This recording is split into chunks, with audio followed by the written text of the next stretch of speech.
India probably looked very promising, let's say maybe coming out of the 2008 crisis as well, if you will, because the growth of the young India, developing India was always there.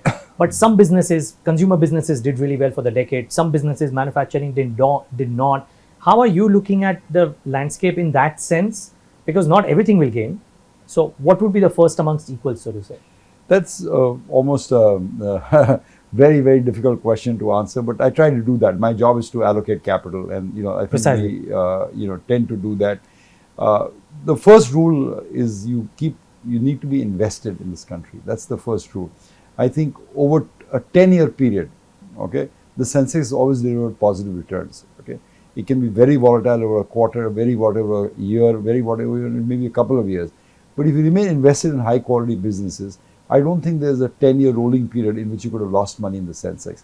So the first rule is you remain invested. Now, what do you invest in? That's a more difficult and more challenging question. But we tend to stick with the favorites, whether they're consumers, some new age economy, some technology. We have some new themes that maybe we'll talk about later in the interview.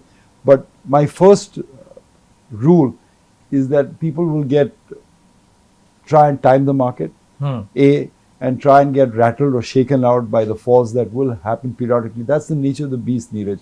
Markets will always be volatile. You cannot avoid that. You cannot get linear returns in the stock market. Returns in the stock market are lumped together, and you need to understand that and prosper in that environment. Sure. So my first rule to people is, before even talking about where to invest and what to invest, that's obviously great businesses with cash flow. That's what you want to invest in.